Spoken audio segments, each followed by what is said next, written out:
Jar Oil. The company have filling stations across the country, and our rates are relatively cheaper than anyone else across the country. Jar Oil is the biggest producer and distributor of cement in the country with the most competitive prices in the market.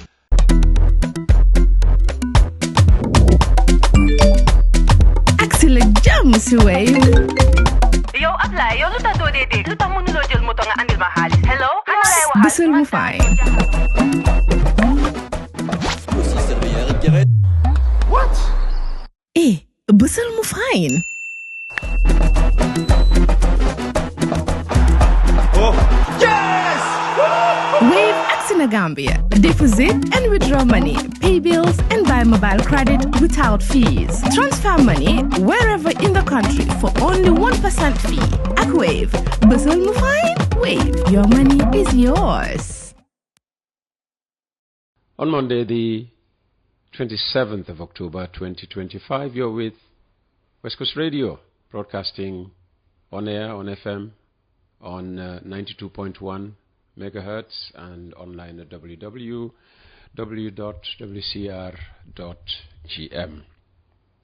Joining me now is Musa Dabo, the only Gambian in Nollywood, Africa's biggest film industry. Musa's journey is one of great talent and trailblazing ambition, breaking barriers and redefining what it means to be a Gambian on the global stage. Musa, thanks for joining us. Thank you so much. It's actually a pleasure to be on West Coast Radio. Thanks for having me today. How did your journey into acting begin, and what led you to Nollywood?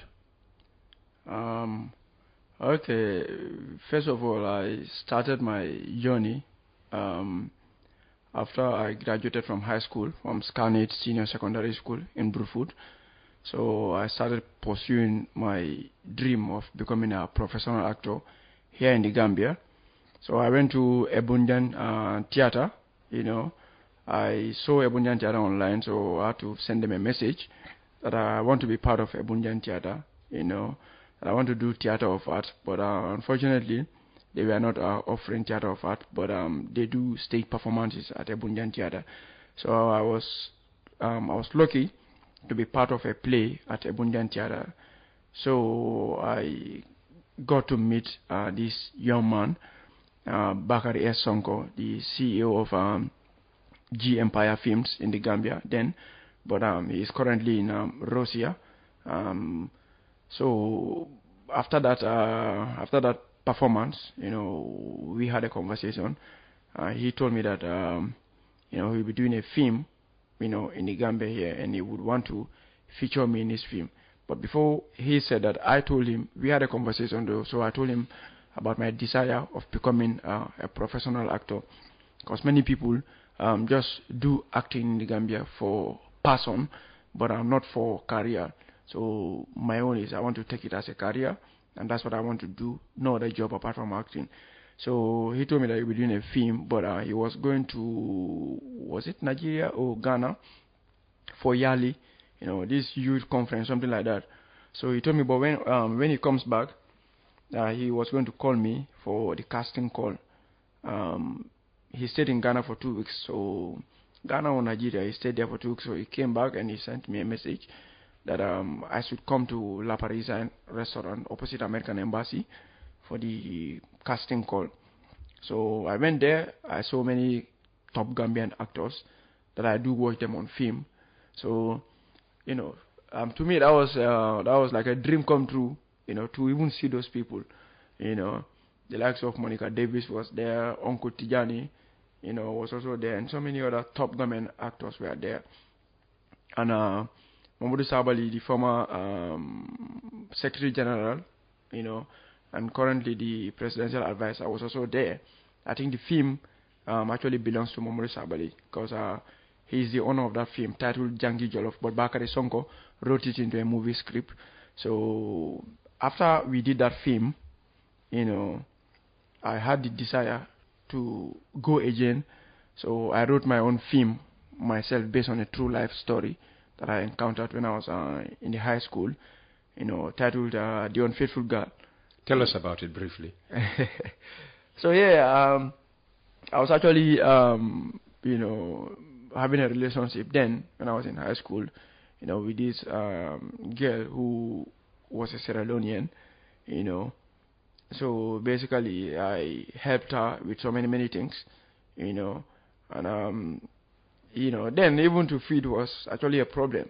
So, but then myself and my family were always there for them, you know. So eventually, you know, I even helped her to secure a job. After we closed school, so she said she needed to find a job to do so that she can take care of her mom because her mom was actually old. So I helped her. You know, I wrote an application for her.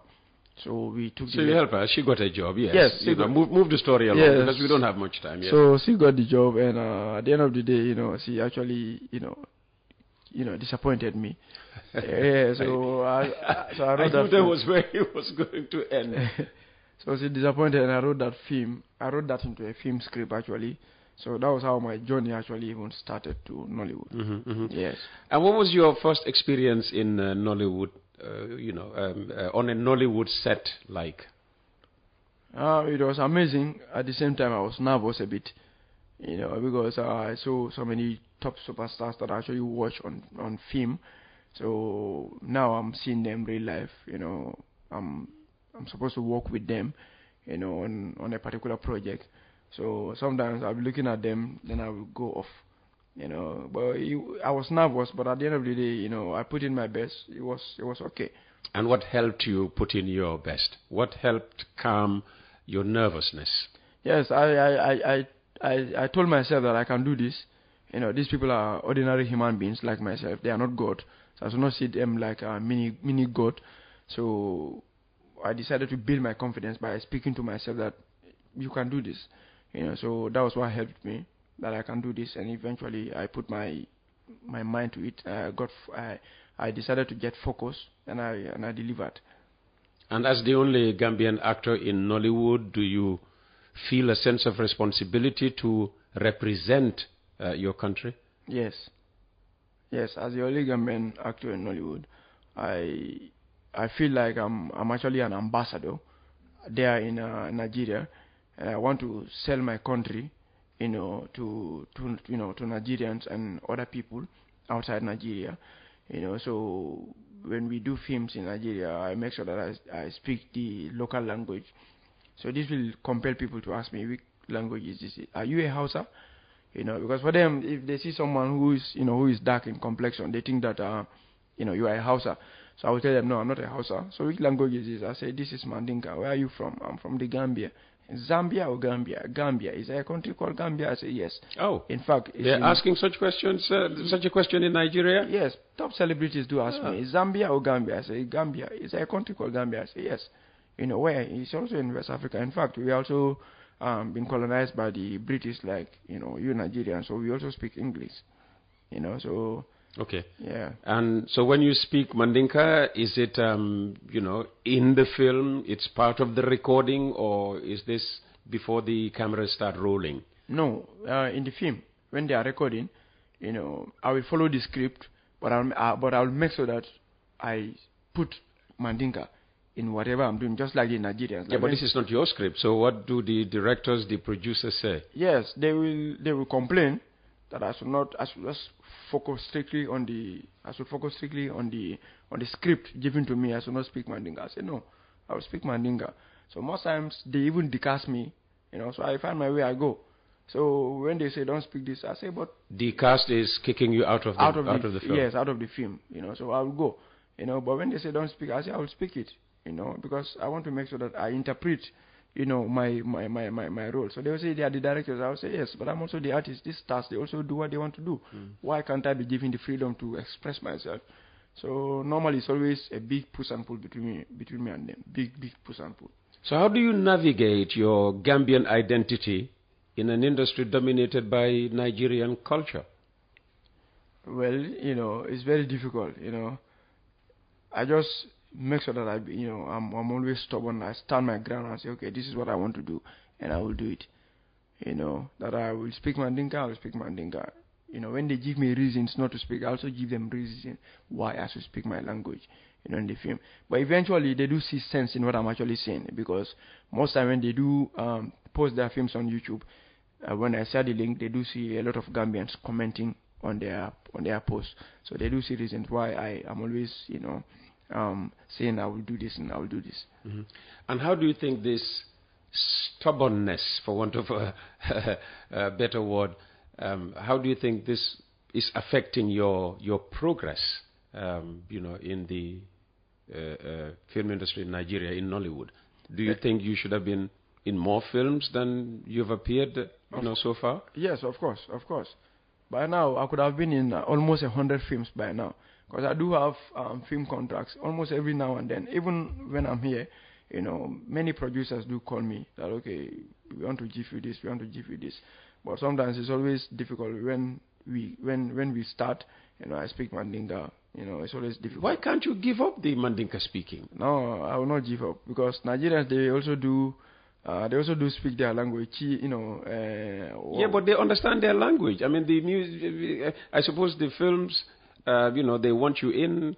Mainly, primarily target the Nigerian population, both at home and in the diaspora, rather than... Yes. So, okay, let me say there are different tribes in Nigeria as well. But most of them, so many celebrities, they do read the script, and they will also speak the language that pleases them. In 1 or 2 lines, they will put their language. But directors will be afraid, to caution them. So me, that is not a star, there in Nigeria. They want to tell me to do, this accordingly. And script is just a guideline. This is what you need to do. So, but meanwhile, you should flow with what you want to do. So, but if I want to speak my language, it's always difficult. But meanwhile, my colleagues can speak their language. But why can't I? Why can't I? So, like I said, I'm there to represent my country, and I make sure that any given opportunity, I represent my country well. Mm-hmm. And do you think that the producers, the directors, are beginning slowly to understand, your point of view, and are beginning to cast you, in more movies? Yes.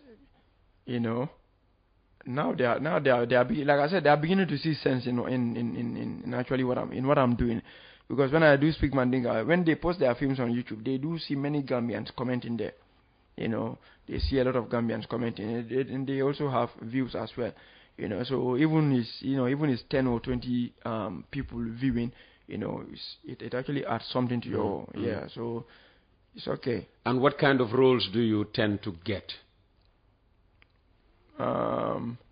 Most times I do get this role, how to call it, like suffering role. A suffering role most times. That's what they do give me. Why have they chosen you for that? So in most of the films you're suffering. Yes, the first film that I did as a lead role, was a suffering film, Life of Pain, which happens to be my personal film that I produced, with my wife. So, your wife is Nigerian? Yes, she's a renowned movie producer in Nollywood. She owns T-Rock movie productions in Nigeria. Yeah. So that's my first film that I acted as a lead role. So it's a suffering film actually. So after that, most of the scripts that I do receive, if it is not a student film, then it has to be suffering. And were there emotional scenes in this movie that you were the lead character, and how did you prepare yourself for such an emotionally demanding scene or scenes? It depends on the scene that I'm actually doing. So then I'll put myself in the character that I'm supposed to do. So, like for me personally, I've gone through so many challenges in life, So to act emotional roles, for me, it's quite easy for me to act emotional roles, because I've been through a lot. Even in Nigeria, I've been through a lot. So when I'm giving a script, that has to, I need to be emotional. I just think about, what I've been through, so it becomes easy for me to deliver. Okay. So you are insisting on, using Gambian dialect, yes, in your movies. Yes, but moving forward, I'm not doing that again. Oh, you're not doing? You've given that up? Yes. Why? Based on some reasons, so I decided to say, okay, moving forward, let me just be doing my normal stuff. Because is that to attract more contracts? More job opportunities in Nollywood? No, not really. Okay, so I feel like doing this, to promote my country, sometimes I feel like, okay, I also deserve support, from my people back home. So when I look back and there's no support. Oh, there's no support from back home? No. From who? From the people or from government per se? From government, from Gambians, What support would you have loved to see come from government? From government? Yes. Okay. At least if I want to see government, I believe that it should not be that difficult for me to see the central government, because I won 5 awards in Nollywood in the space of three years. 5 awards. That's what I won. Awarded for what? For Best Student Film Producer of the Year in Sierra Leone at Africa Movie Icon and Celebrity Awards, and I won the Best Young International Actor in Africa 2021 in Sierra Leone, Freetown, and I won the best most promising young actor in Nollywood, and I won the best language actor. Okay, I won the best language actor in Nollywood 2024, and I also won the most promising actor twice, in Nollywood. And most times when I'm doing this thing, in Sierra Leone, I make sure that I bought Gambian flag. When I was going on stage, I carry it. I carry Gambian flag on my back. So in Nollywood too, all the 3 awards that I won there, I make sure that I say, listen, I'm from Gambia. In fact, when they call me, they say Musa Dabo, Gambia, because many countries in Africa, they are nominated, not just Nigeria, Ghana, Liberia, Sierra Leone, different countries. So many countries in Africa, they are always nominated. So when I win, they call Musa from Gambia, and I make sure that I say that, okay, I'm from Gambia, the smiling coast of Africa. So I feel like I need to have support, from the central government. So you were saying that whenever you wanted to see government, I suppose you mean yes. Top officials in government. Yes. Who did you want to see, and why was it difficult to see them? Okay, so some time ago, this year, January, I came to Gambia with my wife, for my event, Musa Dabo Homecoming Awards presentation, and the premiere of Cruel Love, the movie. So basically, this Cruel Love is also a movie that I produced with my wife in Nigeria. So this movie, we are promoting Gambia a lot in the movie. The tourism centers, different places in the Gambia, the culture, we are promoting it in the film. And I won 5 awards, so I wanted to present those awards to the Gambian people because they've never seen it. So I came here to present it. So I invited many people to come, including the First Lady of the Republic, So I gave the letter to the First Lady's, PA, so personal assistant. Yeah, personal assistance. But I never saw the First Lady, but I believe that they did not deliver my letter to the First Lady, because the First Lady that I saw, she was very nice and humble. If that letter was being delivered to the First Lady, I believe, she would have attended or sent in a representative. And Honorable Musa Abisuso also sent a letter to the president, for the president to see me, and the president actually for you to see the president. President, yes. So the president actually granted that, okay, he wants us to see. In fact, the letter came from the State House that, okay, the president has actually granted has already approved to see him. So we should get in touch with the chief of protocol. It never materialized again until my wife left and I left. I made sure that I even extended my ticket. I wasted money, to extend my ticket, but I never got to see the president until I left. Were you ever told why that meeting never took place, even though the president had apparently cleared the way for it to happen? No, I was never informed as to why I did not see the president. So many times I call chief of protocol. You know, he will say, okay, you will see the president so time. You know, the president is either he tell me I'll see the president. Okay, the president is busy. This and that till I left. And Honorable Musa Abisius also was calling him. You know, at some point, you know, they were not picking his call. You know, this is an elderly person. They were not picking his call. But when I call him before, he will pick my call. But when he realized, okay, this is my number, he stopped picking my call. In fact, I got blocked on WhatsApp. Oh. Yeah. Okay. I got blocked on WhatsApp. Okay. Will you keep trying to see the president? No, I don't intend trying. I don't intend trying again. I don't. Okay. We are with Musa Dabo. He's the only Gambian actor in Nollywood. Nollywood is Nigeria's Hollywood, if you like. Have you faced any challenges or stereotypes in Nigeria, in Nollywood, because of where you're from? You said at the beginning of this conversation that there are still Nigerians who don't know about Gambia. In fact, when you say the Gambia, they think you actually mean Zambia. Yeah. So have you faced any stereotypes because of where you are coming from, the Gambia? Misconceptions, in other words, about your background. Not really. Okay. Really. Okay. Then let's move on. Are there Gambian stories you'd love to bring to the screen in using your presence in Nollywood? Yes. This story, Kelefa Sane. There are many stories actually. The story of Kelefa Sane, the story of Kunta Kinte, in as much as it has been sought so many times, but by different people, not Gambians. I've never seen a Gambian telling the story of Kunta Kinte. I would want to do that, myself.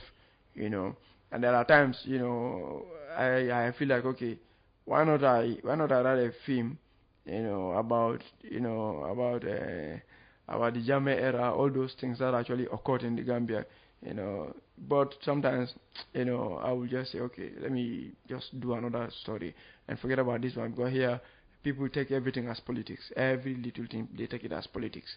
Yeah, but the story of Kunta Kinte, why would anybody take the story of Kunta Kinte to not the story of Kunta Kinte. I mean, even the story of Jammeh. The story of Jammeh, yes. Even the story of Jammeh. Why would the borough administration, for instance, see that as political? It might not be borough administration, but some Gambians, they take everything as politics. Every little thing is politics to them. Because just like some time ago, I posted a 30-second video on my Facebook page.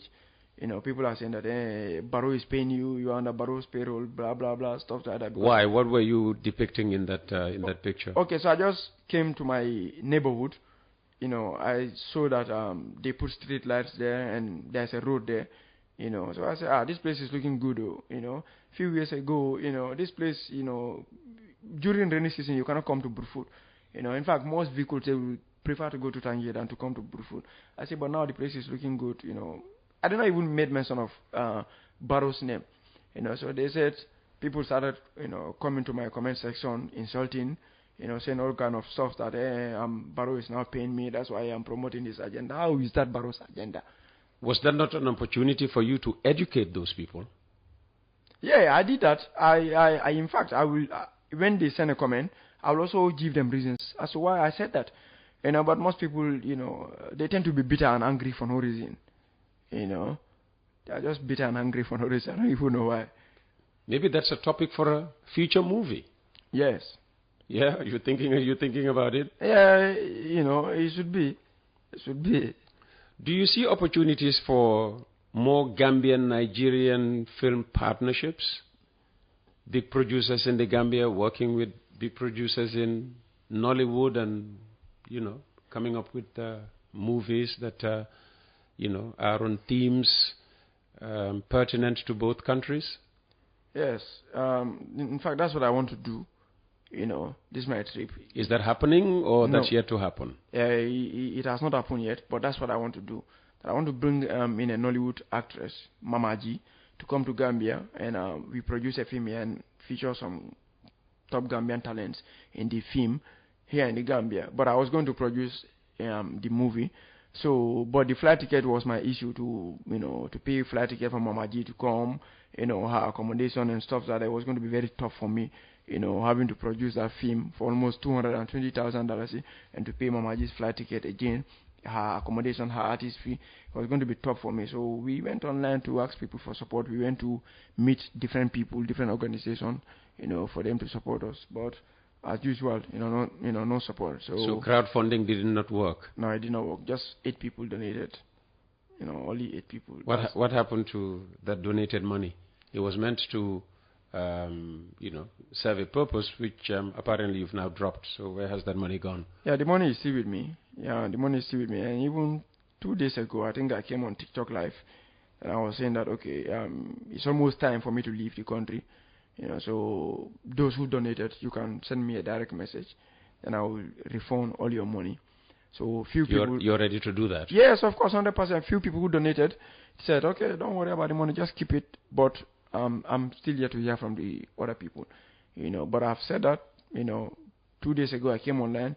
Yesterday also I went on live again to say it because I raised that money from TikTok, $5,425. Only that? That's not. Only that. Not much. 8 people donated. Okay. Why haven't you approached government for support? The Ministry of Tourism and Culture, for instance. Tourism, Arts and Culture. Okay. Yes, I did not approach Ministry of Tourism because they supported me during my last event with a sum of $75,000. $50,000 came from the Ministry of Tourism and $50,000 came from the Gambia Tourism Board. Mr. Abdul Job, that's the minister. Yes, told the GT board to also, donated. They also supported with 25 and 50,000 came from the Ministry of Tourism. So I felt, my conscience couldn't allow me to go back again, within a short period of time to tell them again, okay, this is what I want to do. So, my conscience doesn't allow me to do that. Yeah, but I've approached some other people as well.